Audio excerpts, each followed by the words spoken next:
ये आकाशवाणी गोरखपुर है। अब रउआ सभे सोनी निगम से समाचार सुनी। केंद्रीय रक्षा मंत्री कहले हवे कि हम देश के सुरक्षा इंतजाम के दुनिया के दूसरे देशन पर आश्रित नहीं रखे चाहेली।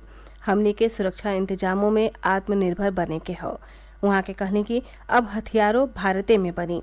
रक्षा मंत्री आज लखनऊ इंटेलेक्चुअल फाउंडेशन की ओर से निराला नगर के एगो होटल में आयोजित नमस्ते लखनऊ आयोजन के संबोधित करत रहले।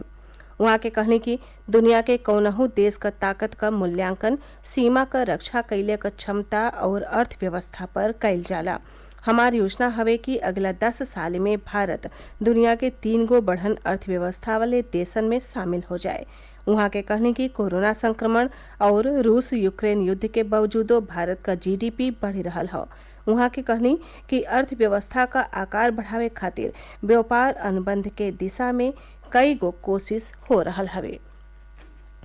उत्तर प्रदेश के वाराणसी में ज्ञानवापी मस्जिद परिसर में आज कड़ेर सुरक्षा के बीच वीडियोग्राफी सर्वेक्षण का काम दोबारा शुरू भइल। न्यायालय की ओर से नियुक्त आयुक्तन के अगुवाई में 35 गो कर्मियन का एगो दल मस्जिद के हाथा में सर्वेक्षण का काम कैलस।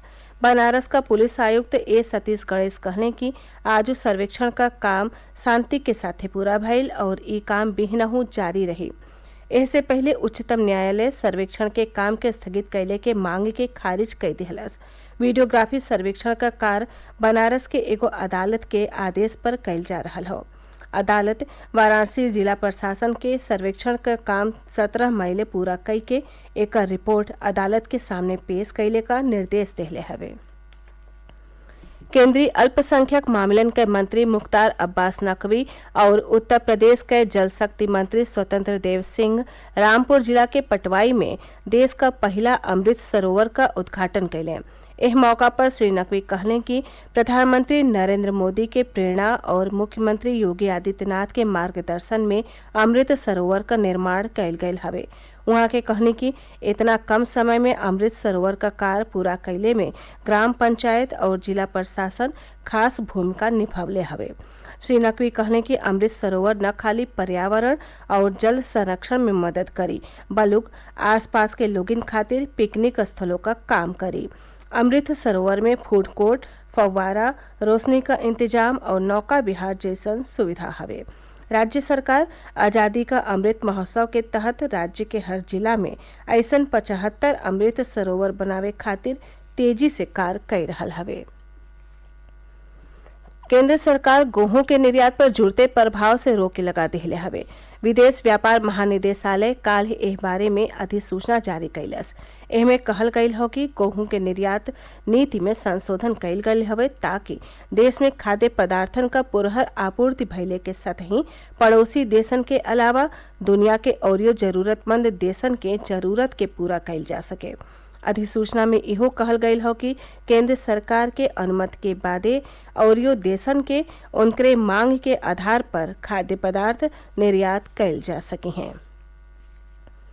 प्रधानमंत्री नरेंद्र मोदी बुद्ध पूर्णिमा के मौका पर सोमवार के नेपाल के लुम्बिनी के दौरा पर गए हैं। श्री मोदी नेपाल के प्रधानमंत्री शेर बहादुर देउवा के न्योता पर जा रहल हवे। नई दिल्ली में प्रधानमंत्री के जतरा के बारे में विदेश सचिव विनय मोहन क्वात्रा कहले कि ई जतरा भारत का पड़ोसी देशन के प्राथमिकता और प्रतिबद्धता के दर्शावेला। वहाँ के कहने की लुम्बिनी में प्रधानमंत्री पवित्र माया देवी मंदिर में पूजा अर्चना करी हैं। वहाँ के लुम्बिनी डेवलपमेंट ट्रस्ट की ओर से आयोजित बुद्ध जयंती कार्यक्रमों के संबोधित करी हैं। भगवान बुद्ध का महापरिनिर्वाण स्थली कुशीनगर में बुद्ध पूर्णिमा के आयोजन का तैयारी जुरिया गयल हो। बौद्ध विहार आकर्षक ढंग से सजावल जा रहल हवे।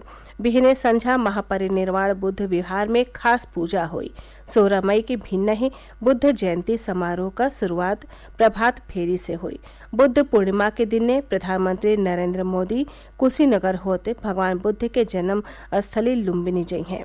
प्रधानमंत्री के आगमन से पहले मुख्यमंत्री योगी आदित्यनाथ आज कुशीनगर पहुंच के तैयारियन और सुरक्षा इंतजाम का जायजा लेहले आ अधिकारियन के जरूरी दिशा निर्देश देहले। यही दौरान वहां के महापरिनिर्वाण मंदिर में भगवान बुद्ध के मूर्ति पर चीवर चढ़ौली और पूजा अर्चना कैली। राजधानी लखनऊ में गोमती शौर्य स्मारक बनावल जाई। एकरे खातिर जमीन का चुनाव कइल जा रहल हौ। चिन्हल गयल जगह पर भारतीय नौसेना से रिटायर INS गोमती अग्रिम युद्ध पोत का प्रतिकृति के आम जनता खातिर प्रदर्शित कइल जाई। ई जानकारी देत प्रदेश का संस्कृति और पर्यटन मंत्री जयवीर सिंह आज बतौले कि यह स्मारक के पर्यटन स्थल के रूप में विकसित कइल जाई। एकरे साथ ही ई समाचार बुलेटिन पूरा भइल। नमस्कार।